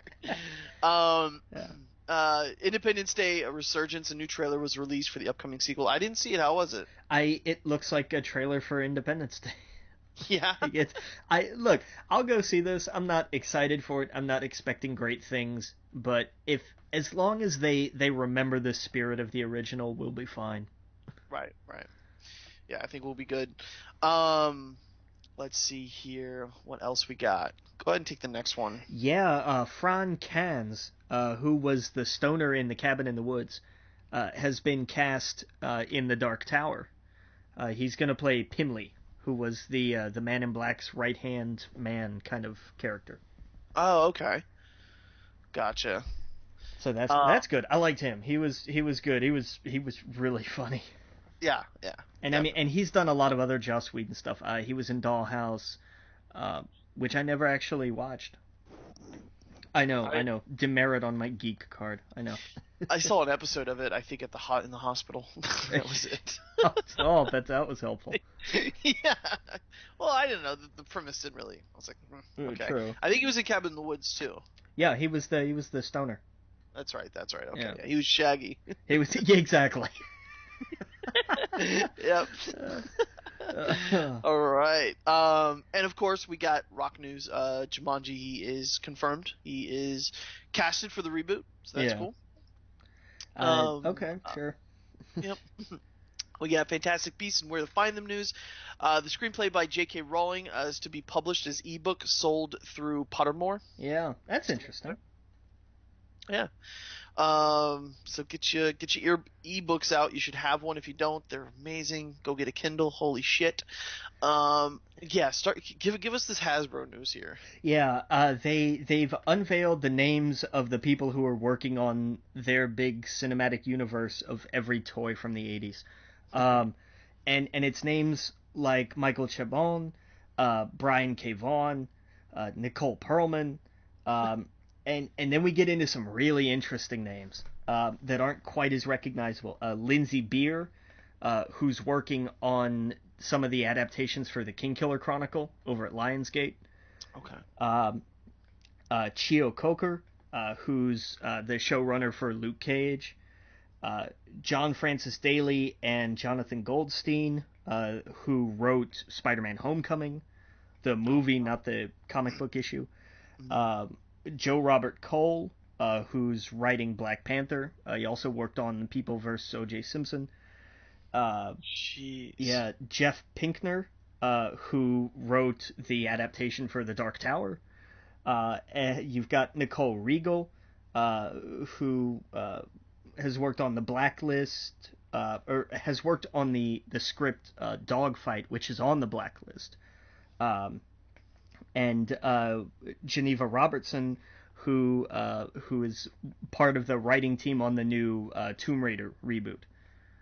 So there's I mean, that's a hell of a list. Yeah, I mean, it's just like pretty much like Fast and Furious, where they are doing a committee. They're throwing 10 writers at a movie, and they're going, make something, do something. But instead, they're throwing 10 writers at 10 movies. Oh, it's 10 movies? Well, because remember, Hasbro's doing like all these different toys. Oh, that's true. Okay, so they're basically saying, here are the writers. Okay, gotcha. I thought it was like, here's the list of writers we're throwing in a movie. No, my God. Okay, yeah, that makes sense. No, because they're doing like all of the, especially ones that I can't remember because I've never heard of them. Right. But they've got like a whole list. There's what, like 6, 7, 8 properties that they're doing or something. Okay, yeah, she's so for example, I think the most exciting you said that was Lindsay Beer is doing the Kingkiller Chronicle. Right. She was thrown onto Short Circuit. What? They're doing a Short Circuit movie? Apparently. I didn't know that. Short Circuit, Rom, and Barbie. And Transformers 5. But I didn't see the Kingkiller Chronicle there. That's cool. Yeah. Interesting. Yeah. Well, because they're not sure exactly where they're going with the Kingkiller Chronicle stuff yet. Like, right. Lionsgate has the rights to do, and they're going to kind of work on them simultaneously, movies, TV, and video games. Because Lionsgate, I had forgotten that Lionsgate actually has a video game developing branch. Right. But what games have they come out with? I couldn't tell you. I don't think I didn't look that far. Hey, yeah. Okay, so Borderlands. They worked on Borderlands? I looked up Lionsgate and it says Borderlands, and I don't know. Really? Okay, so I don't know. Probably look it up for a better time because we're running out of time. Yeah. But that's cool. All right. So yeah, dude, I'll look at that after the show because I want to know what they're doing. But that's cool. That's fantastic writers. Some stuff that I really like. Yeah. Throwing at it. We got some Alien 5 news. Yeah, Neil Blomkamp, because yesterday was April 26th, and because the planet that everything went to hell on was LV-426, they were like, hey, it's Alien Day, and we were like, oh, yeah, duh, that makes sense. Wow, thanks for telling us that on the day it happened. So Neil Blomkamp, who is still attached to this project that will only happen once Prometheus 2 crashes and burns and dies a horrible deserved death, tweeted some concept art for a grown-up Newt, which is interesting because he has said it won't ignore the events of Alien 3 where, spoiler alert, it starts with she's already dead. Right. So I don't know how they would do that. Yeah, I don't know. Yep, that's odd. We got some Sherlock Holmes 3 news. Yeah, it's because Robert Downey Jr. once said this will happen, and the universe just kind of coalesces around his will. Pretty much. Seems. James Coyne, who wrote a script for Treasure Island, which is another one that's on the blacklist, is attached to write the third installment in this series. So that'll be interesting. Downey's coming back. Richie's coming back. Jude Law, I'm pretty sure, is going to come back. So now this says Treasure Island. for Yeah. James. When was that a movie? It's not. It's his script for Treasure Island is one of those that's on the blacklist. Are you not? Are you not familiar with the blacklist? Oh no. Well, wait. What do you mean? Not the show. The blacklist is this collection of scripts. It's kind of like here's a list of the best scripts that nobody's doing anything with. Gotcha. Okay. Yeah, and I forget the website that'll give you a list of like here are the scripts that are on it.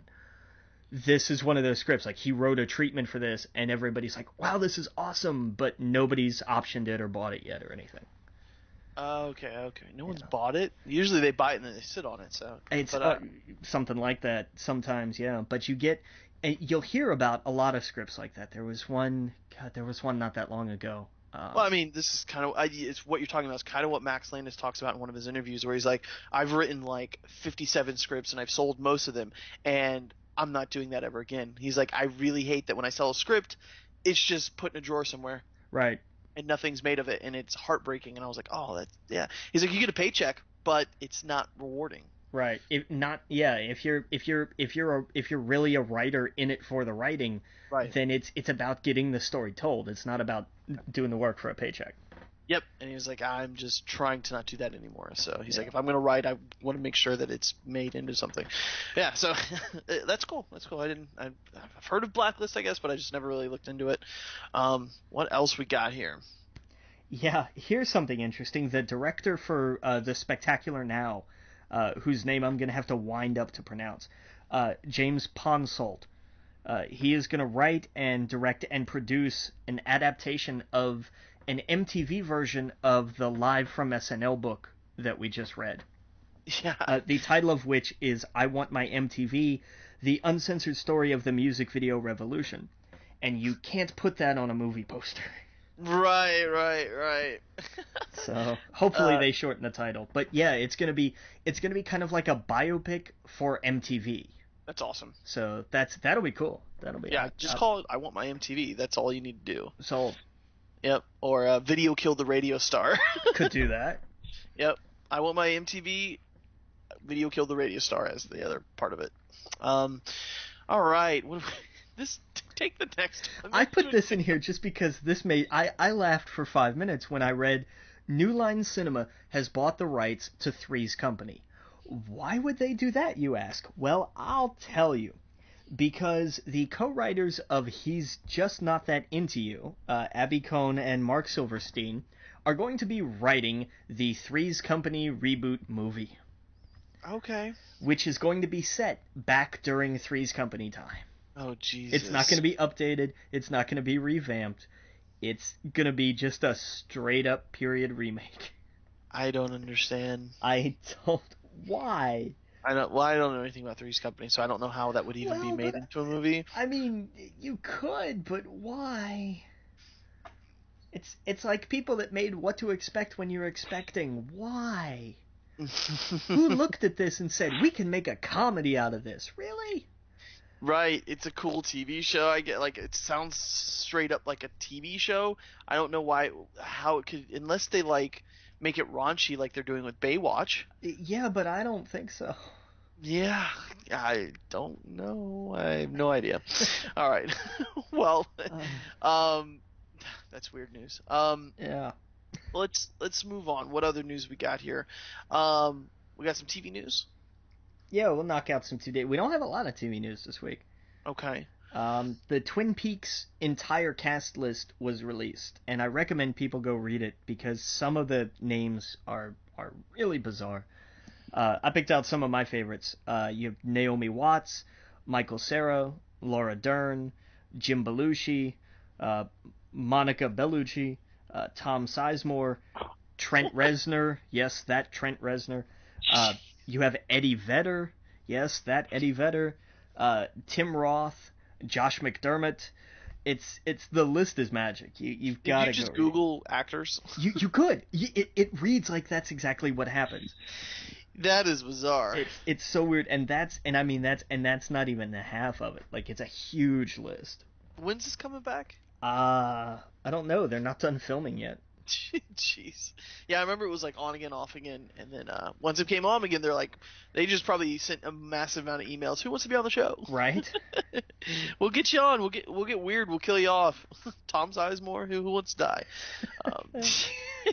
That is just a who's who. Like they'll probably have the Harlem Globetrotters show up in one episode. Hey. I'm thinking.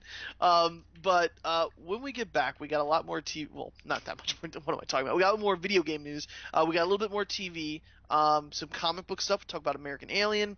We'll get in some books, some reviews, and we'll be right back. Again, you're listening to We Geek Podcast on the N.FM. We'll see y'all in a minute. Welcome back to We Geek Podcast on the N.FM, and got a few more things to talk about on TV. So we had some Krypton news. What was it? The Sci-Fi Channel greenlights the Superman prequel. Yeah. They went ahead and said, sure, we'll take a pilot. Who's the showrunner? Damian Kindler. He does Sleepy Hollow. Did I see that David Goyer has something to do with this as well? He's executive producing. He's kind of been the godfather of this thing for, like, it was kind of his idea. Gotcha. And he's been working on it forever, which is why it's going to suck.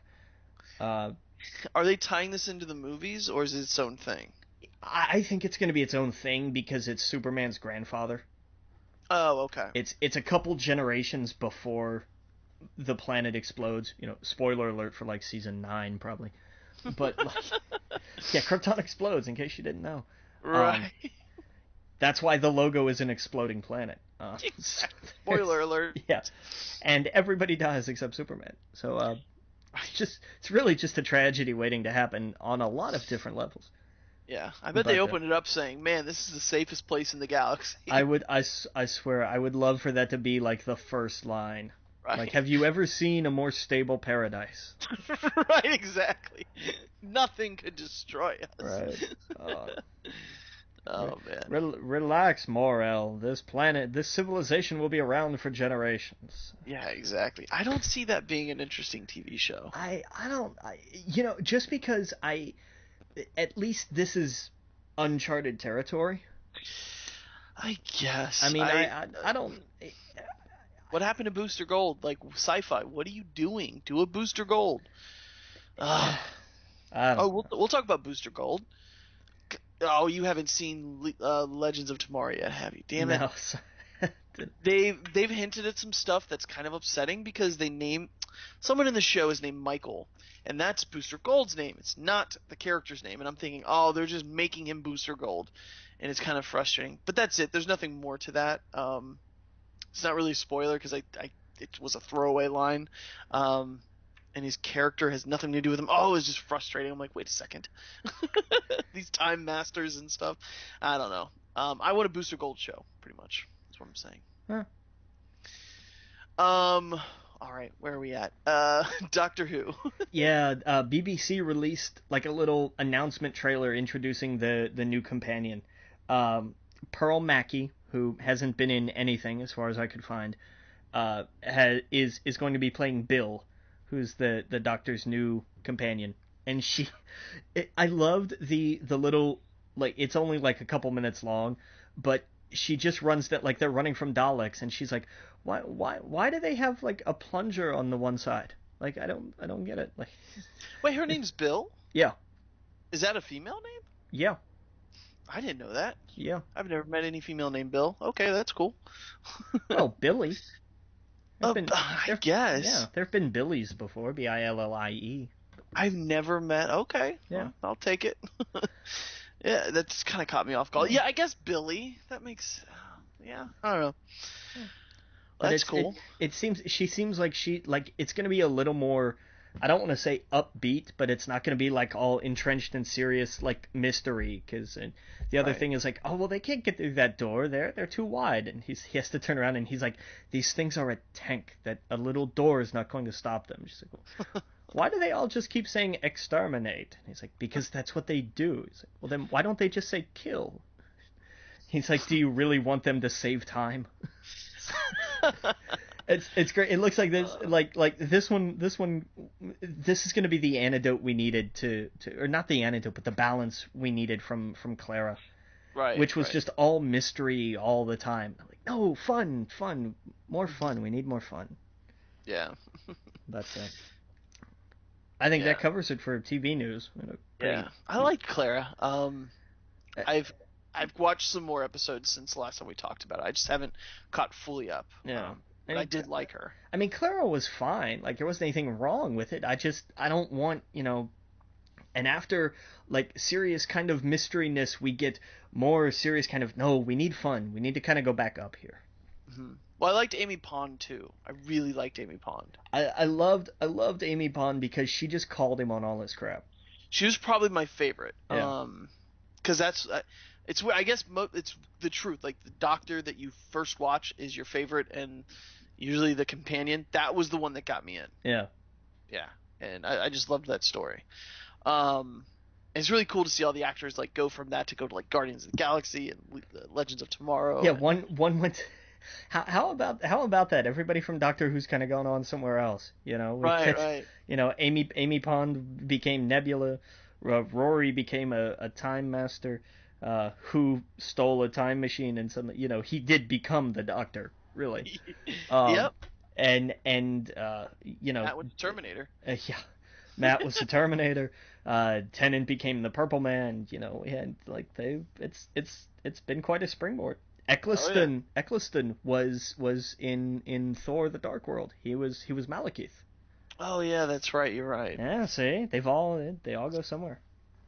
Oh yeah. Cool. Well, I think that you're right. That sums it up probably for TV news. We got some big video game news this week.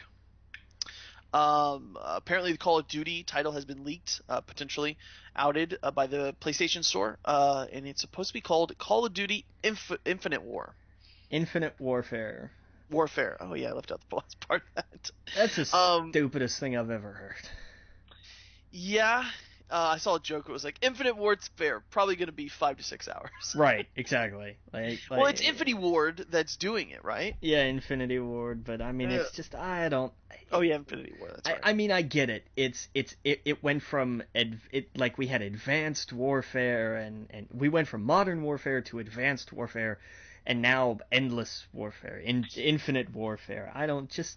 Apparently, it's supposed to be like Star Trek, a little bit, which is odd because Star Trek is not as war-y. Yeah. But like they said, the setting were like straight up space war, and not like advanced war on planet Earth, but like you're bouncing around on Mars. It's Destiny kind of stuff apparently. So Destiny, but Call of Duty. Then call it something else, man. Call it Call of Duty Cosmic Warfare. Oh, that's not gonna sell. Call of Duty's gonna sell. That's the right. Come but, on, right, I get what you're saying. I totally get what you're saying, yeah. but they're gonna call it Call of Duty. Well, I mean that right. Call it Call of Duty, but don't call it Infinite Warfare. It just sounds stupid. Right. No, I agree. That just like to me that goes, this is never going to end, and everyone knows that, but it's like you're really just putting it on the nose there. Exactly. This is never going to end, and you should probably wait a few years and not have 3 studios working on these things. Hey, I'll tell you what, they haven't been bad. Well, yeah, but they haven't been good either. They've been kind of mediocre to me. I don't know. It's not my cup of tea, I guess. So I like the story in Advanced Warfare was actually not terrible. Yeah. I don't know. I haven't even played Black Ops 3. I don't think. Yeah, I don't know. Huh. I haven't. That's kind of sad, and I think that kind of proves your point. Have I played the last one? I don't know. Maybe. I don't know what the last one was. I have the last one, whatever one that was. Advanced Warfare, I think, was it. Right? Well, but the Black Ops 3 was actually the most recent. Is that the one I have? See, I have no fucking. I have no clue. There you go. It proves your point. Yeah, well, Black Ops was like advanced. Oh yeah, that's right. I do have Black Ops 3. That was the one where they went to like, you can be the bow and arrow, and I have that one. Yeah. But yeah, I played that for 4 days and beat the campaign and don't care about the multiplayer. Yeah, tell me a new Madden's out. Oh, woo! Yeah, the same deal. Yeah. Yeah, it's not changing. It's not evolving. It's not creative. Well, I know I shouldn't say that. It's not. It doesn't hook me, and I get it. Now they're going to space. Okay, that actually is a little intriguing, but right, that's different, and that's something that people have been clamoring for the longest time. Right, but it's not like, for example, it's not Mass Effect. We have been away from it for so long that it's going to be nice to come back home to that. Right. Uncharted, we've been gone for it for a while. I can't fucking wait to play that game again. There's no way in hell I'm ever going to feel that way again about Call of Duty unless they just stop, which they're not going to. It makes too much money. Right. Or tell me you're doing World War One or something crazy. Go back to old wars. Tell me you're doing a Call of Duty, I don't even know, like ancient Japan or something. Like, do something crazy. Give me a Call of Duty American Revolution. I'll take that. Right. I'm surprised they haven't done a full-on Call of Duty zombie apocalypse game. Well, I mean, they do it as their things. Right. I guess they think their add-on mode is enough. Right. No, I mean a full-on campaign where you have a freaking 18-hour game. But that would never happen. Right. An 18-hour Call of Duty game? You must be crazy. Right, exactly. But Wolfenstein kind of did that. I think their game was like 16 hours. Yeah, Wolfenstein was no slouch. Right, but it was just single player. But I guess I'm just being selfish. That's what I like about it. But okay, so we got 1666? Yeah, there was a game in production at THQ called 1666 Amsterdam, and it was kind of in development hell forever, and then of course THQ went bankrupt. And so, yeah, I did. I had to. I'm sorry. And then Ubisoft, this was one of the things that they bought. And so they've re-registered a trademark for 1666, and people went, hey, is that this game? And everybody else is going, this was a game? Yeah, I never heard of it. Yeah. Okay. Any idea what it's about? Nope. Okay. I guess Amsterdam in the year 1666. Okay. Cool. We got Horizon Zero Dawn. Game's release reportedly pushed to 2017. Will take full advantage of PS4K, which means if you're one of the lazy or the early adapters, the peasants, it's probably gonna run like shit. Oh yeah. I hate that. Yeah, Sony needs to come out and do some damage control on this. Whenever when they announce it, they have to make absolutely clear that this will not be detrimental to the quality of PS4 games. Yeah, they have to make that point. Otherwise, they're going to take a big hit. Oh yeah, can't wait for that 10 frames per second where on the 4K it's running at 60. When they say things like we'll take full advantage of the PS4K, to me that just says we're pushing this so we can make it look fantastic on the 4K. Good luck on the other one. It will run. So there you go, guys. Right. Oh god, this is the problem, is because I expected to have a console all the way until the next one, and now like a sheep, because let's just face the facts. I'm eventually going to update it. I'm going to upgrade it. I'm going to take the other one in, trade it in hopefully for $200, hopefully, and get the other one and have to spend another $200. But god damn it, that's what they're going to have to. Yeah. Because I'm an idiot, and that's the problem. Never. This is where I make my stand, right here. Not gonna happen. Well, that's the thing. It's like, no. Before that, it's the PSVR.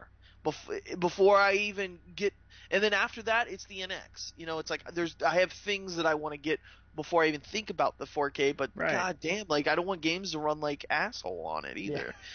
Yeah. All right. Anyway, moving on. Borderlands 3. Gearbox officially announces development of sequel at PAX East. Yay, I've never really played the first two. Yeah, it was on sale, or I think it might still be on sale now. It was the whole collection. It was a game. The first one was free on Games for Gold last month. Oh, cool. Yeah. Gotcha. I didn't really pick up until the second one, I think. I think that's when like people were like, "Oh, look at this game!" Yeah. Oh my God. Yeah. Overwatch, I think, comes out next week. Is that? And that's like, right. That is like same company. Yeah. It's their like first-person shooter MOBA type thing. Yeah.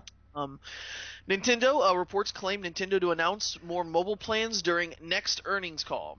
Yeah, that's like now. Cool. Or it's like now, or it's in like an hour or something, because time zones are weird. Yep. So we should have, or no, it's now as we're recording this. So by the time you're listening to this, they've already announced their next mobile games plans. So. Oh man, isn't that new Donkey Kong Country game really cool, and the first-person shooter Mario game? Can't wait.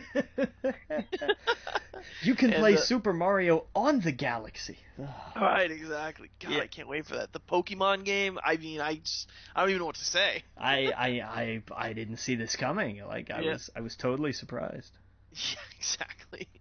Oh man. I'm gonna laugh my ass off listening back to this and being like, "Holy crap, we got one of these right." Right, exactly. They put Mario in Pokemon. Oh my god. Yeah. But that's cool. Final Fantasy 15 Square Enix confirms Enix or Enix, right? Enix, yeah.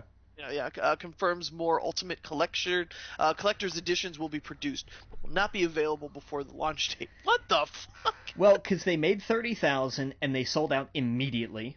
And so they were like, all right, we'll make more, but it's going to take us some time, and like the game's going to be out in a few months, and we're not going to be able to get the collector's editions ready in time. So guess what, diehard fans? You're going to be buying it twice, is what they're saying. Smart move. Well, now go get the $60 version and then go buy the $250 version because you want that statue. Yeah, or get the $100 mid-range collector's version in the meantime. Like, look, here's what I'm gonna do. I'm gonna rent this from GameFly so that I have it day one. But I am going to be like, I laugh at people who spend like $200 on like the Call of Duty with the mini fridge and all that. Like, I laugh in the face of those people. As soon as these go live and they're $250 and I'm getting one, I don't care. I know it makes me a hypocrite, but I'm so excited for this game. Yeah, man, I want that Battlefront Star Wars mini fridge. That right. Cool. Han Solo. Oh God. Shit. All right. Well, we're gonna take a break. Again, you're listening to We Geek Podcast on the N.FM. See y'all in a minute. Oh, welcome back to We Geek Podcast on the N.FM, and we got a little bit more news to talk about. Then we'll get into some reviews. I saw there was some Driver Club news. Yeah. Apparently they're gonna do Drive Club VR, which that makes perfect sense. Totally. Yeah. If they put a wheel in front of you and. Yeah, or just with the move sticks. That's true, I guess. That could work, and it'll probably be a launch title. So hey, cool, whatever. There you go. What is this other news we got? Yeah, we got some strange news. I'm gonna jump around this a little bit here. Coca-Cola has confirmed that just in time for the new Ghostbusters movie, the Ecto Cooler Hi-C is coming back. Okay. Both in juice box and in can form. Oh wow! So that's gonna be awesome. Mm-hmm. Jacob Newman is a guy online. I saw this on I got this from the Nerdist. He's doing a unique song for every Pokemon. Oh, okay. All 700 and God knows how many of them there are. And he's up to like 106 so far. Wow. He's not doing them in any order, so it's not like the first, but he's not doing them numerically. But I wanted to shout that out just because that's ridiculously ambitious, and I love that idea. That is awesome. Garth Ennis is doing a comic book for World of Tanks. What? Yeah. Okay. Because why not? Fast, did you know there's a dating simulator for tanks? That doesn't surprise me. There's a game called Tank Dating Sim, and it's about... We'll talk about that next week. Sure. I mean, there's Goat Simulator. Why not? Yeah. It's an anime thing. Girls are tanks in this universe. We'll talk about that next week. I heard that on a podcast. Okay. Yeah. Go ahead. Sorry. Marvel is teasing another upcoming, actually two new upcoming comic book things. One is about someone or something named Mosaic. They're doing the tease with like little jigsaw puzzle pieces. Okay, fine, whatever. And then they're doing another thing that's going to happen in Avengers Standoff that's going to be like, hey, here's the return of this hero. And it's probably going to be the Nova. What was the guy's name? The current kid's dad is what the thinking is. Oh, see, I thought that was Adam Warlock. No, I doubt it. It's the symbol of Adam Warlock, though. Yeah, but you see that symbol come up in a bunch of different places. I mean, it's the faceplate of the Nova helmet. It's his dad's already come back, though. If any huge character could make a comeback, a big comeback that hasn't been around in years, it would be Adam Warlock, and it would make sense if he's in the movies. Sure, that would make perfect sense. Or if they brought back a Nova, bring back the Nova from a few years ago. What's his name? The writer or whatever his name is. the one that like everybody loves. They were like, That may be who I was thinking of. right? They were like, "Who's this kid? I want the Nova from like, God." There was I can't think of the stories off the top of my head, but Yeah. where they did it with the Silver Surfer and everything else, he was amazing in it. Sorry, I can't think of the name off the top of my head. Go ahead. Sorry, keep going. Sorry.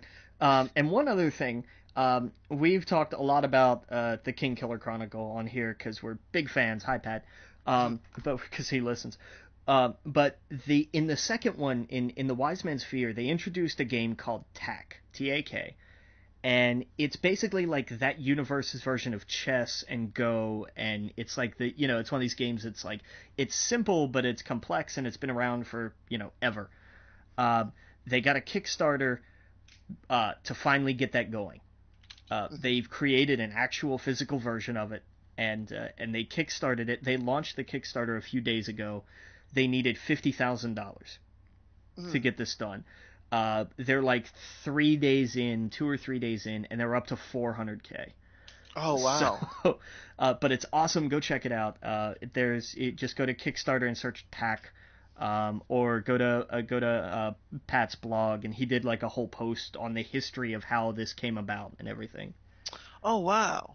Yeah, I remember seeing you post that. Yeah, I had no idea it got that much money already. Yeah, it's really cool. This fan base, man, I'm telling you, they Lionsgate doesn't know what they're sitting on. Oh wow! They don't know. Like when they finally start pushing out a project, it's gonna be huge. Oh yeah. Oh yeah, absolutely. I'm gonna be buying that. Richard Rider's who I was thinking. Okay, yeah. Yeah, if he comes back, that'd be awesome. Adam Warlock, that'd be awesome. Can't wait. I miss Marvel teases. They used to tease things all the time, like who's gonna be on this team? Here's a silhouette.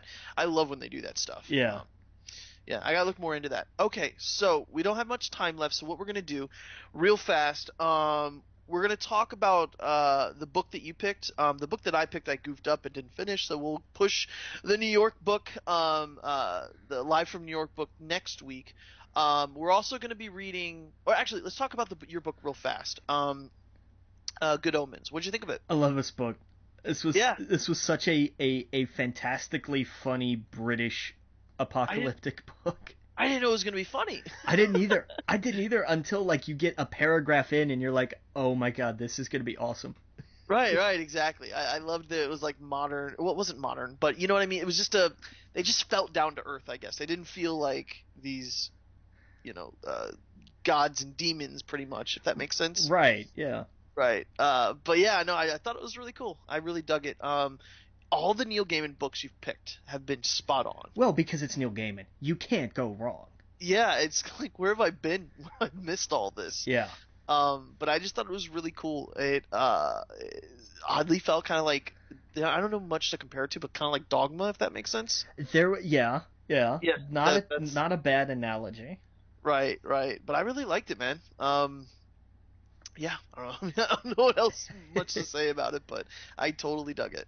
Right. And who's the guy that wrote it with Neil Gaiman? Terry Pratchett. Terry Pratchett. Yeah, I've never read any of his stuff before either. Well, we'll get around to him. We'll come back to him. I know he was famous for what, Discworld? Yeah. That's what I thought. But yeah, man, I really dug it. I thought it was good.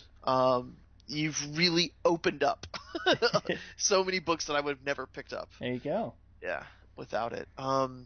I know we don't have much time left. Is there anything else you want to say about it? No, just if anybody hasn't read it, you really need to read it.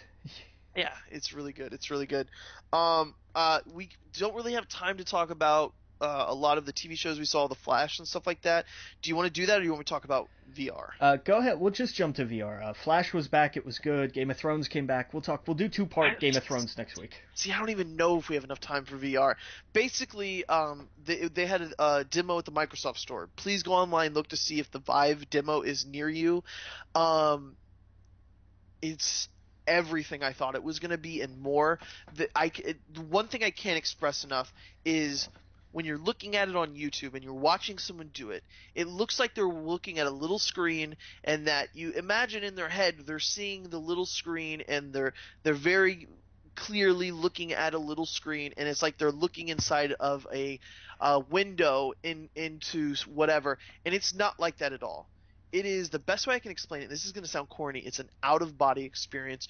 You literally are standing in whatever room they want you to stand in. There's a demo where basically they drop you in the middle of the ocean. You're standing on top of a ship, and by God, for a moment, you're like, fuck, I am on top of this ship underwater. Fish are swimming by me. You look over, and there's this huge 200-foot whale, and there's no other way I can explain it, but there is a 200-foot whale to the left of you, and it's not the size of, your screen when you're watching a movie or playing a video game is the size of 60 inches or 20 inches or 40 inches, and that's the space it's in, and you see everything else around it, and you're not fully immersed. When you're in this VR, when you're in I did the Vive, and this demo was made by the people who did Avatar. You are straight up at the bottom of the ocean. You're hearing, and that's the headset on. You're hearing the sound. You're seeing the thing float by you. It's winking at you. You're moving around on the ship.